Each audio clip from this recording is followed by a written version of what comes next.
Welcome back, everybody. Welcome back to the canyon. Welcome back, if just for a few moments here. This is a little quick one because it was really stuck in my head that when we built the Junkbot or whatever it is, the thing that's made entirely out of junk, it really stuck in my mind that I couldn't get those fake rock beasts on it because those are catastrophically bad. In a video I did many moons ago, I tested as many tires as I could trying to find the absolute worst tire. Like I put 8th scale buggy tires on a crawler, and some of those were better than the fake rock beasts. So not to be persuaded into not doing it, I remembered that in one of the storage bins I have these a definite worthy replacement of the beadlocks that were on here, the narrow ring beadlocks, the 1.9s. These are narrow, these are super narrow 2.2s.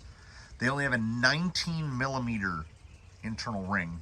For frame of reference, typically a 2.2 will have a 30 millimeter beadlock ring in the center. And these on the back are only 4 bolt. They put all the bolts on the front. It has a bunch of cosmetic bolts. And then inside, the actual thing is like keyed. So the face, I should just, whoa, hold on, easy now. So the face, I'm gonna hold one of these up here. The face is actually part of the back of the wheel. The only part that's the actual front is this little fake cosmetic ring and then the beadlock ring on the outside. And then the rest bolts on from the back and they key together. So combine that with a 19 millimeter internal ring, and getting these to mount on a 2.2 is extraordinarily difficult. It was actually relatively easy to cram the 1.9s on here because they're not mounting on the beadlock ring, they're mounting onto the sidewall.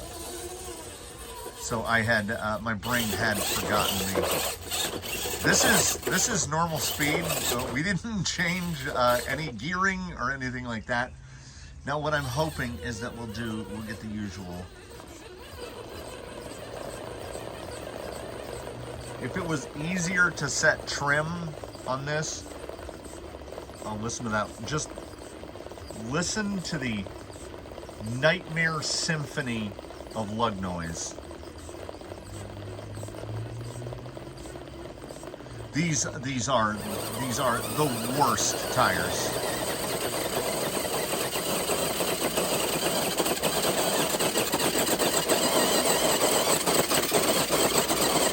Like that's wide open.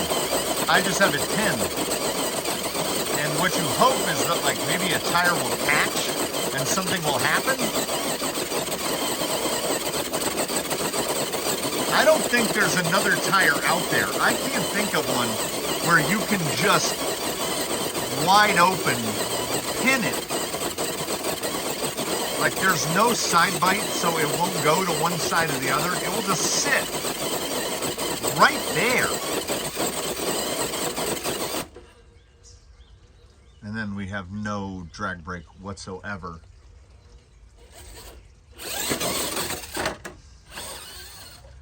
So what you have to do is treat it like the rocks aren't there.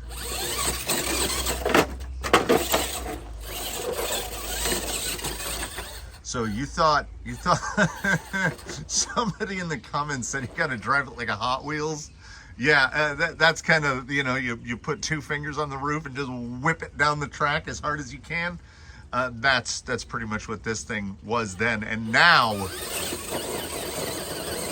low speed control doesn't matter because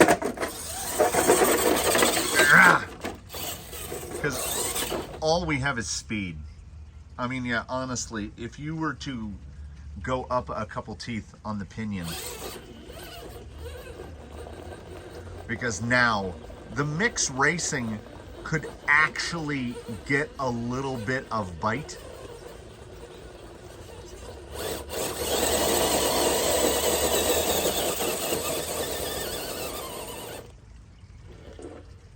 These, boy, I hope. Is that cutoff? I don't know what. Like, it's not cutting off.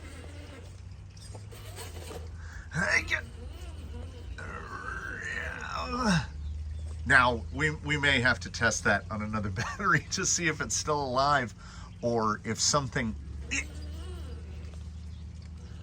Like, it still has...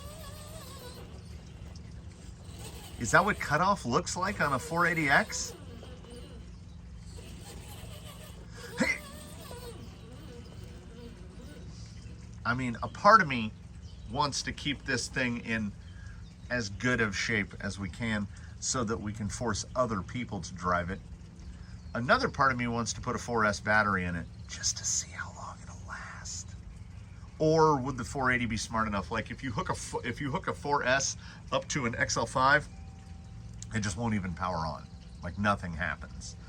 Now old speed controls, you take like a TEU, what is it, 101BK, TEU 10BK, whatever from Tamiya, and you put a 4S on it. Yeah, it'll live for a minute or two. I wonder if the SC480 would do the same thing. Hold your breath. Hey.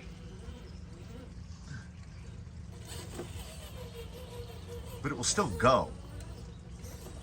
So if this is cut off, this is very strange. Hey, I wanted it to be short. Oh, and I didn't bother to put new batteries in this thing.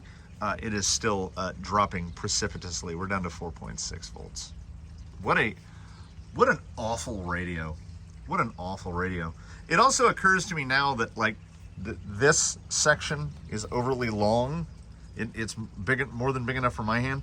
But the angle that it's at, now this is a big person thing, but that, yeah, it's not comfortable. Like this is too long for the chordal width. This needs to be fatter. Like if you wrapped a bunch of batting tape around it, it could probably be a little more comfortable, but like there's no place that your fingers want to sit comfortably.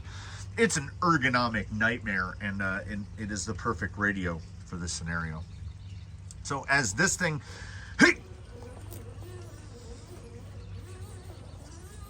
as this thing has gone into some sort of twilight sleep, that'll do it for this little few minutes. I just wanted to regale you with the mystical, the unmatched abilities of the Amazon fake Rock Beast. They're everywhere, and I would like to point out, I did not buy these. They were not, just like I didn't buy the mixed racing. It was one of those instances where the only way I could get the color way of wheel that I wanted was to buy them in a combo with the wheels and tires. So instead of like 36, it was like 45. So I mean, I paid $9 for those tires and foams, and we will get some joy out of them because we're going to punish some people with them. It'll be great. We'll try to do the thing where we drive out of frame to close this. Thanks for watching, everybody. There'll be another video up in just a couple hours. This is, you know, this is real. This is as close to real time as we get. This is not Wheelin' Wednesday, but it is Wednesday. So I look forward to seeing you in the longer installment later today. Thanks for stopping by the canyon. I'm going to go find out why this thing does this now. I'll see you in a little bit, everybody.